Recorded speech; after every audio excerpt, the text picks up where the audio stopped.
नमस्कार, hornbill TV देख रहे हैं आप। मैं हूं आपके साथ विशालगढ़। खबरों की शुरुआत करेंगे बड़ी खबर से। देहरादून से बड़ी खबर मिल रही है। सीएम धामी करेंगे वरिष्ठ नागरिकों और दिव्यांगजनों से संवाद। मुख्य सेवक सदन में होगा आयोजन। कार्यक्रम में मुख्यमंत्री शामिल होंगे और नागरिकों की समस्याओं और सुझावों पर भी चर्चा करेंगे। इस दौरान बड़ी संख्या में लोगों के आने की उम्मीद भी जताई जा रही है। और संवाददाता योगेश आर्य हमारे साथ फोन लाइन पर जुड़ गए। योगेश, क्या कुछ जानकारी मिल रही है? किस तरह की बड़ी बैठक रहने वाली है? हाँ देखिए, विशाल, जैसे देखा जाए कि जो है मुख्यमंत्री पुष्कर सिंह धामी का आज का दूसरा कार्यक्रम होगा और उसमें मुख्यमंत्री पुष्कर सिंह धामी शामिल होंगे। वरिष्ठ नागरिक और दिव्यांगजनों के साथ जो है संवाद करेंगे। मुख्य सेवक सदन में कार्यक्रम होगा और उसमें जो है सीएम धामी समस्याओं पर जो है और सुझाव पर जो है चर्चा उनसे करने वाले हैं। और सीएम धामी इसमें जिस तरह से ये माना जा रहा है कि बड़ी संख्या में जो है प्रतिवाद करेंगे, तो उनसे जो जनता वहां पर आएगी, जो लोग वहां पर आएंगे, जिनको आमंत्रित किया गया है, उनसे जो है संवाद करने के साथ साथ ये सुझाव जरूर मांगे जाएंगे कि जिस तरह के जो है सुझाव वो देना चाहते हैं और किस तरह की समस्या उनके सामने आ रही है। वहां पर उससे संबंधित जो अधिकारी होंगे उनको भी दिशा निर्देश देकर जो है उनके समस्याओं का निदान जल्द से जल्द हो सके, इसके लिए कार्यक्रम जो है रखा गया है। और आज कार्यक्रम जिस तरह से रखा गया उसमें मुख्य सेवा सदन में जिस तरह लोग पहुंचेंगे वहां पर अपनी समस्याओं को रखेंगे। तो यानी कि वरिष्ठ नागरिकों को कई समस्याएं आती है, पेंशन से जुड़ी होती है, कई चीज किन के आवासों की समस्याएं होती हैं, तो वो वहां पर रखेंगे उन समस्याओं को। उसके बाद वो अधिकारियों को सीधे तौर पर वहां निर्देशित होने के बाद इन समस्याओं का हल करने के लिए सीएम धामी खुद वहां पर मौजूद रहेंगे। तो यानी कि आज का महत्वपूर्ण कार्यक्रम है कि जो वहां पर वरिष्ठ नागरिक और दिव्यांगजन होंगे। तो दिव्यांगजनों की भी अगर हम पेंशन की बात करें तो उसमें भी काफी समय लग जाता है, लोगों को काफी चक्कर काटने पड़ते हैं और उसकी वजह से जो है काफी परेशानी होती है। तो इसलिए ये कार्यक्रम रखा गया ताकि उनकी समस्याओं और सुझाव को वहां पर लिया जाए कि किस तरह की चीजों में बदलाव होना चाहिए और फिर उनमें बदलाव किया जा सके। योगेश, क्योंकि ये भी कहा जा रहा है कि बड़ी संख्या में नागरिक पहुंचेंगे इसमें, तो किस तरह के सुझाव और चर्चा इस कार्यक्रम में हो सकती है? देखिए विशाल, बिल्कुल अनुमान एस्टिमेट क्योंकि बड़ी संख्या में अनुमान लगाया जा रहा है कि लोग पहुंचेंगे, वरिष्ठ नागरिक होंगे, दिव्यांगजन होंगे। तो क्योंकि उनको बड़ी समस्याएं जो है सरकारी कामकाजों में आती है। जब वो जाते हैं तो कई बार पेंशन से जुड़ा, आखिरकार अगर देखे जाए तो पेंशन से जुड़ा हमेशा एक ऐसा मामला रहता है जिसमें जो है उनको काफी चक्कर दफ्तरों के लगाने पड़ते हैं। तो इसी के संबंध में आज वहां पर जो है उनकी ओर से सुझाव भी दिए जा सकते हैं। इसके अलग जो है वह अपनी समस्याएं भी बता सकते हैं कि किस तरह की समस्याएं उनको जो है कामकाज में आती है। तो वो जब वहां पर उन समस्याओं को रखेंगे तो निश्चित तौर पर मुख्यमंत्री उनको सुनकर जो है अधिकारी को निर्देश देकर उनका सफल कराने का जल्द से जल्द कार्यक्रम काम हो और कार्यक्रम के बाद जो है इनकी जो समस्याएं इनका निदान हो। तो इस तरह के वहां पर जो सुझाव मिलेंगे उन पर विचार हो। तो इसलिए ये कार्यक्रम रखा गया। निश्चित तौर पर माना जा रहा है कि कार्यक्रम में बड़ी संख्या में लोग पहुंचेंगे भी, अपने सुझाव और समस्याएं भी बताएंगे और उन पर जो है मनोभाव नजर आएगा। बिल्कुल योगेश, बहुत शुक्रिया आपका तमाम जानकारी साझा करने के लिए। चंपावत के बाराकोट ब्लॉक में विगत दिनों हुई मूसलाधार बारिश से कई जगह पर भूस्खलन की चपेट में आने से क्षेत्र की पेयजल लाइनें क्षतिग्रस्त हो गई हैं, जिससे क्षेत्र में पेयजल संकट गहराने लगा है। वहीं लड़ीधुरा शैक्षिक और सांस्कृतिक मंच के अध्यक्ष नागेंद्र जोशी ने बताया है कि भूस्खलन से 4 जगह पेयजल लाइन क्षतिग्रस्त हो गई है, जिस कारण स्रोत से टैंक तक पेयजल नहीं पहुंचाया जा रहा है।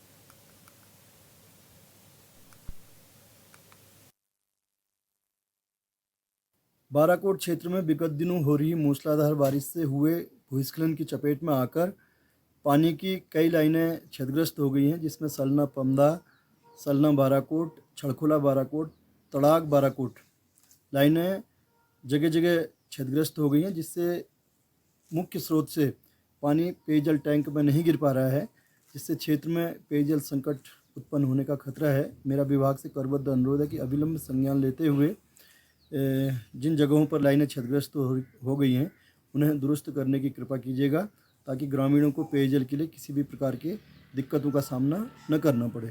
बहुत बहुत धन्यवाद। वर्तमान में दैवीय आपदा के कारण बाराकोट क्षेत्र में जो पेयजल लाइनें हैं यह आपदा के कारण टूट चुकी हैं। ऐसी बहुत सी पेयजल लाइनें हैं, चाहे बाराकोट तड़ाग हो या सलना पमदा हो, सलना बाराकोट हो या छड़कोला बाराकोट हो, तो ये पेयजल लाइनें टूट चुकी हैं। तो मेरा विभागीय अधिकारियों से करबद्ध निवेदन है कि आप तुरंत संज्ञान लेकर इन्हें जो बाराकोट में पानी की समस्या है इसके निजात के लिए आप प्रयास करें। और संवाददाता लक्ष्मण बिष्ट हमारे साथ फोन लाइन पर जुड़ गए हैं। लक्ष्मण, किस तरह की दिक्कतें लोगों को हो रही हैं? अब पानी के लिए किस तरह भटकना पड़ रहा है? जी, मैं बताना चाहूँगा, जो 3-4 दिन जो मूसलाधार बारिश लगातार क्षेत्र में हुई, तो उसमें जो चंपावत जिले का बाराकोट ब्लॉक है, तो वहाँ जो मुख्य 4 पेयजल लाइनें हैं वो पूरी तरह क्षतिग्रस्त हो गई। पूरी मलबे से जो है पूरी लाइनें टूट गई हैं, जिस कारण 4 पेयजल लाइनें टूटने से अब बाराकोट क्षेत्र में पेयजल संकट का जो अब जनता को सामना करना पड़ सकता है, क्योंकि मुख्य पेयजल लाइनें टूट चुकी हैं। तो इसमें जो जिला पंचायत सदस्य हैं फरतोला के योगेश जोशी और सामाजिक कार्यकर्ता नागेंद्र जोशी, उनके द्वारा विभाग से और शासन प्रशासन से मांग की गई है कि जल्द से जल्द इन क्षतिग्रस्त पेयजल लाइनों को ठीक किया जाए, ताकि बाराकोट क्षेत्र में पेयजल का संकट ना हो। जी, काफी ऐसे में लोगों की ओर से क्या कुछ मांग की जा रही है लक्ष्मण, और जो अधिकारी हैं वो क्या कह रहे हैं, कब तक ये सुचारू करा देंगे पानी की पाइपलाइन को? जी, जो अधिकारी वर्ग है जल निगम जल संस्थान के, उनका कहना है हम जल्द से जल्द जो है पेयजल लाइनों को क्षतिग्रस्त जो पेयजल लाइनें हो चुकी हैं उन्हें जल्द से जल्द ठीक करेंगे, क्योंकि काफी मलबा है और लाइनें जगह जगह गाड़ गधेरों में पहाड़ों पे जो है टूटी हुई है। तो अभी फिलहाल लाइनों को ठीक करने में टाइम लग सकता है। जी विशाल। बिल्कुल लक्ष्मण, बहुत शुक्रिया आपका तमाम जानकारी साझा करने के लिए। रुड़की के पिरान कलियर में साबिर पाक का सालाना उर्स मेला चल रहा है। वहीं लगातार बारिश के चलते जामा मस्जिद के बेसमेंट में पानी भर गया है। दरअसल दरगाह प्रबंधन ने पानी निकलवाने की व्यवस्था तो की ही, लेकिन पानी ज़्यादा होने से अब दिक्कतें भी होने लगी हैं, जिस वजह से जायरीनों को भारी परेशानियों का सामना भी करना पड़ रहा है। जायरीनों का आरोप है कि पानी को नाली की ओर डाइवर्ट किया जा सकता था, लेकिन लापरवाही के चलते वो सीधे हैंगर में आ गया है।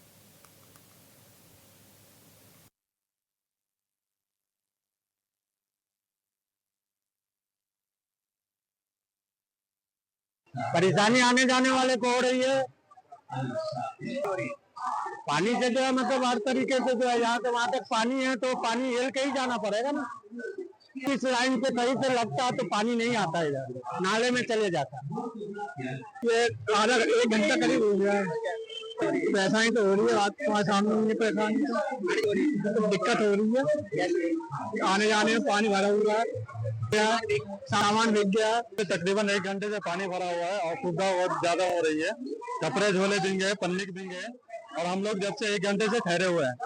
बहुत परेशानी का सामना पड़ रहा है, कपड़े बिक जा रहे हैं और आने जाने वाले भी कपड़े बिक रहे। दूसरी बात यह है कि जो लोग आ रहे हैं उनको बहुत असुविधा।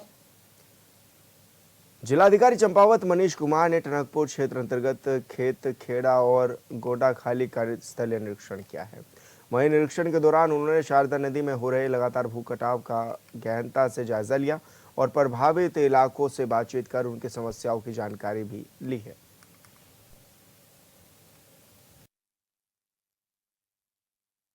माननीय मुख्यमंत्री जी के आपदा के दृष्टिगत लगातार निर्देश है, कहीं भी किसी प्रकार की जान माल की हानि ना हो, उसके लिए लगातार सारे अधिकारी फील्ड में रहें, वास्तविक स्थिति का आकलन करें और उसके हिसाब से सभी को जो सहयोग है वो त्वरित रूप से दें। उसी क्रम में आज हम लोगों ने गेंडा खाली और खेत खेड़ा, जो 2 हमारे वल्नरेबल क्षेत्र हैं जो कि नदी से कटान हो रहा है, वो आज ग्रामवासियों के साथ और स्थानीय जनप्रतिनिधियों के साथ उसका भ्रमण किया गया है। त्वरित रूप से क्या सहायता दी जा सकती है उस पर कार्य किया जा रहा है। मुख्यमंत्री पुष्कर सिंह धामी ने सचिवालय में वीडियो कॉन्फ्रेंसिंग के जरिए कुंभ 2027 की तैयारियों की समीक्षा की, जिसमें उन्होंने कहा है कि हरिद्वार में कुंभ दिव्य और भव्य होगा। सभी स्थायी कार्य अक्टूबर 2026 तक पूरे करने के निर्देश भी इस दौरान दिए गए हैं। मेला मास्टर प्लान के तहत घाट, पार्किंग मार्ग और कैंप स्थल चिन्हित भी किए जाएंगे। भीड़ प्रबंधन के लिए नए घाट भी इस दौरान बनाए जाएंगे।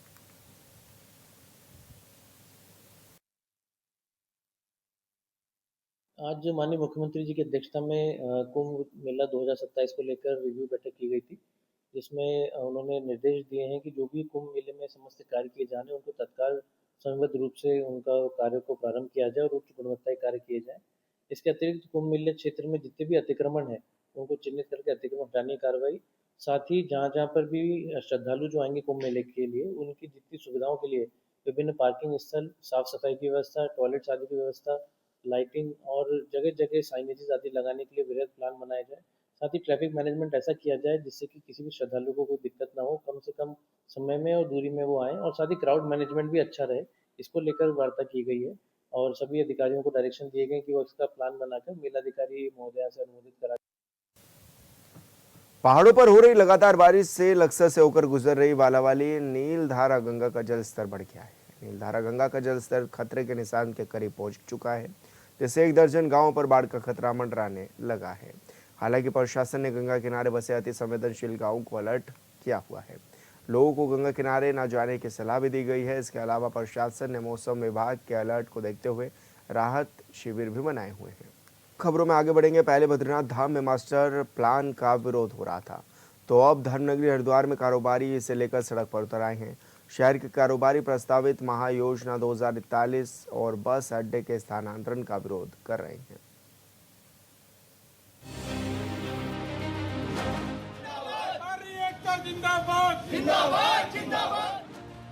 धर्मनगरी हरिद्वार में प्रस्तावित महायोजना 2041 और बस अड्डे के स्थानांतरण के विरोध में प्रांतीय उद्योग व्यापार मंडल ने अपर रोड पर जोरदार धरना प्रदर्शन किया।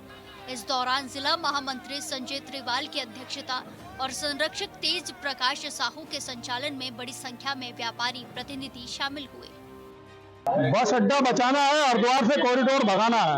व्यापारी बड़ा चिंतित है। एक साथ प्रशासन ने हमारी नींद हराम कर दी, व्यापारियों को बड़ा चिंतित कर दिया। व्यापारी बड़ा परेशान है, बड़ा दुखदायी है। स्थिति बिल्कुल क्लियर नहीं हो रही बाजारों के अंदर, प्रशासन की तरफ से, शासन की तरफ से, ना सरकार की तरफ से स्थिति क्लियर हो रही। अरे क्लियर तो करो भाई, दुकानें हमारी कितनी रहेंगी, कितनी नहीं रहेंगी। और हम तो आज बिल्कुल हम तो सड़कों पे हैं।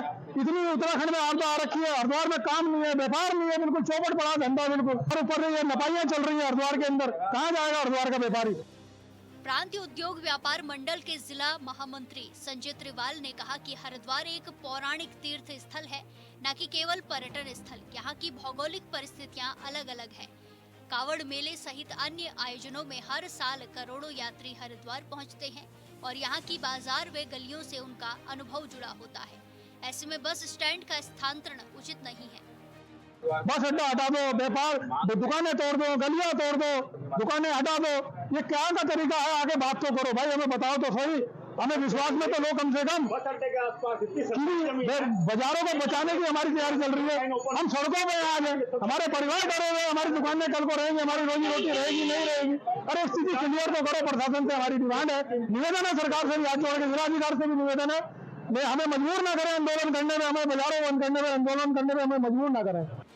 व्यापार मंडल ने चेतावनी दी है कि अगर सरकार ने पौराणिक महत्व को नजरअंदाज करते हुए बस स्टैंड को शिफ्ट करने का फैसला किया तो व्यापारी उग्र आंदोलन करने को मजबूर होंगे, जिसकी जवाबदेही जिला प्रशासन और सरकार की होगी। हमारा बस अड्डा शिफ्ट करने के लिए हम बिल्कुल विरोध में है। अंग्रेज देखो में थे, जिन्होंने रेलवे स्टेशन बस अड्डा हमने सामने लगाते थे। इस बस अड्डे में चारों तरफ इतनी सरकारी जमीन है और सब नगर पालिका की, नगर निगम की जमीन है। अगर वो जल निगम का गोदाम, सिंचाई विभाग के कार्यालय, अगर ये पुलिस के, अगर ये रोसड़ा भी शिफ्ट कर दिया जाए तो उससे जनता को फर्क लगेगा। बस अड्डा शिफ्ट होने से फर्क पड़ता है। इस पर राजनीतिक लोगों की निगाहें हैं। BSS की जमीन चारों तरफ से अतिक्रमण हटा के इसमें दिल्ली ISBT कश्मीरी रेट से ज्यादा जगह और 4 साइड ओपन प्लॉट है। इतना बड़ा प्लॉट पूरे हरिद्वार में कहीं नहीं है, लेकिन अतिक्रमण करा के राजनीतिक लोगों ने अपने हित में उसको वोटों की राजनीति के चक्कर में इसलिए चाहते हैं कि यहाँ से हट जाए बस अड्डा। जनता परेशान होती रहे, उन्हें सोचा लेना दे रहा। हम तो कहते हैं 10% और बनाओ, लेकिन ये मेन बस अड्डा ये रहना चाहिए, ISBT ये रहना चाहिए। विकास करो, 10% और बस अड्डे और बनाओ ना। आप क्यों बनाते हैं उनको? आप SI के नाम पे, कुंभ मेले के नाम पे बजट को बर्बाद करना चाहते हैं और व्यापारियों को उजाड़ कर उनकी रोजी रोटी खत्म करना चाहते हैं। राजनीतिक लोग वोट मांगने तो जरूर आते हैं हमारे पास, लेकिन जनता भ्रमित हो जाती है। ऐसे राजनीतिक लोगों को हम अवश्य जवाब सिखाएंगे। कुछ समय पहले बद्रीनाथ धाम में मास्टर प्लान का विरोध हो रहा था। कई दिनों के आंदोलन के बाद शासन स्तर पर वार्ता हुई, जिसके बाद वहां के लोग मान गए और अब हरिद्वार के कारोबारी सड़क पर हैं। Bureau report, hornbill TV.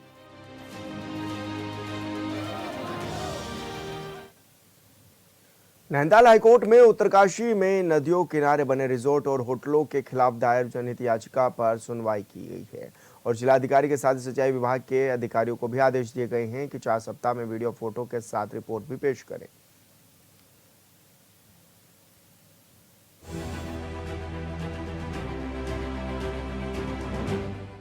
Uttarkashi में गौमुख से लेकर उत्तरकाशी तक नदी किनारे बने रिजॉर्ट, होटलों पर हाईकोर्ट में सुनवाई हुई। कोर्ट ने डीएम उत्तरकाशी को आदेश दिया है कि वो 4 हफ्तों में सभी होटल, रिजॉर्ट समेत निर्माण की जांच करे जो वीडियो फोटो के साथ हो। कोर्ट ने कहा है कि जांच पूरी कर पूरी स्टेटस रिपोर्ट कोर्ट में फाइल करें।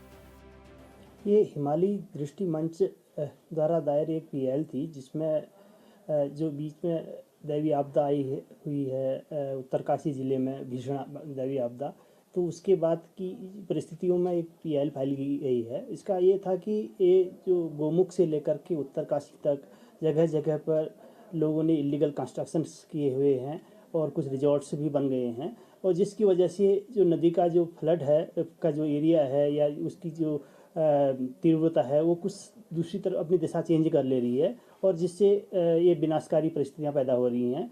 तो इसमें कल ऑनरेबल कोर्ट ने डिस्ट्रिक्ट मजिस्ट्रेट और इरिगेशन डिपार्टमेंट के चीफ इंजीनियर को कोर्ट में तलब किया हुआ था, और आज ये दोनों ही वर्चुअली अपेयर हुए, और इनका ये कहना था कि अब इसका जो मुआयना करने के लिए, मौका मुआयना करने के लिए और वास्तुस्थिति पता करने के लिए क्या ऐसा है, तो एक समय चाहिए होगा। तो ऑनरेबल कोर्ट ने दोनों पक्षों को सुनने के बाद 4 हफ्ते का टाइम दिया है, जिसके अंतर्गत इनको एक स्टेटस रिपोर्ट और जो इंक्रोचमेंट्स हैं उनकी एक स्टेटस रिपोर्ट कोर्ट में पेश करनी होगी।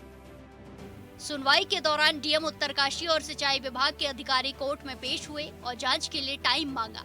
हिमालयन नागरिक दृष्टि मंच ने हाई कोर्ट में याचिका दाखिल कर कहा कि गंगोत्री से लेकर उत्तरकाशी तक नदी किनारे जमकर निर्माण हुआ है, जो मानकों के खिलाफ है, और यही वजह है कि उत्तरकाशी में बाढ़ आ रही है। याचिका में इन इलाकों में निर्माण पर रोक लगाने के साथ अवैध निर्माण पर रोक की मांग की है।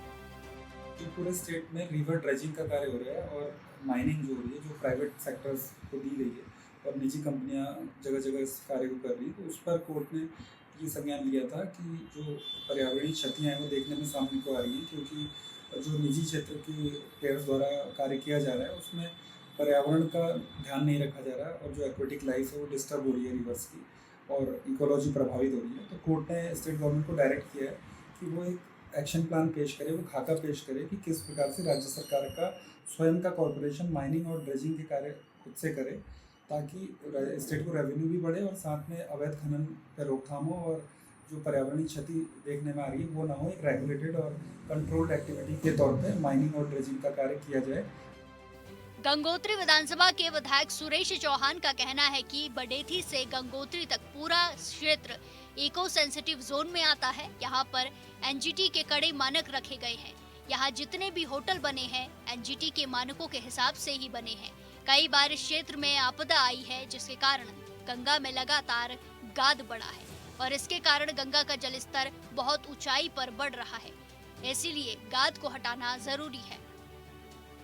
मान करते हैं, उनको भी हमारी चिंता है, और जो एनजीटी इकोसिस्टम जोन का वो भी अपनी जगह जो है एक नियम है और कानून है, लेकिन हमारी गंगोत्री विधानसभा के अंदर, उत्तरकाशी के अंदर हम लोग नदी से लगे और नालों से लगे हुए हमारी भूमि, क्योंकि 85% के लगभग वन भूमि है, और जो सिविल लैंड है जिसपे लोगों के अपने खेत है, अपने खलियान है, उस तरह से लोगों ने अपने मकान बनाए। लेकिन अब जब एनएच और जब यात्रा चली, तो यात्रा के उससे होटल बने हैं, ढाबे बने हैं, लेकिन अपनी ज़मीनों पे लोगों ने बनाया है। नदी का जो भराव है वो दिन पर दिन बढ़ रहा है। नदी का जो लेवल है वो बहुत ज़्यादा ऊपर उठ गया है, और यहाँ पर कभी भी जो नदी में गाद बढ़ती है उसको निकालने का काम नहीं होता है।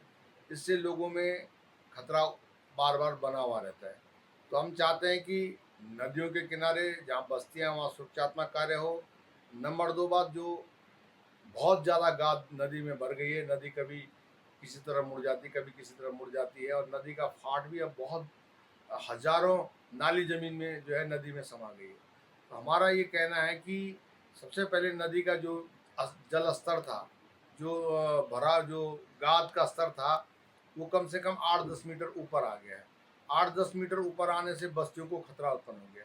तो इस गाद निकालने का जो इकोसिस्टम जोन वाले हैं जो नदी में, ताकि नदी अपने स्वरूप में अपनी जगह बहे और बस्तियों को भी खतरा ना हो।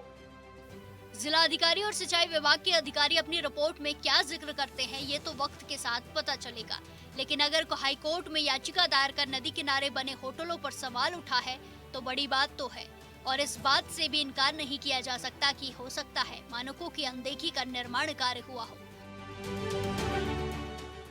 Bureau report, hornbill TV.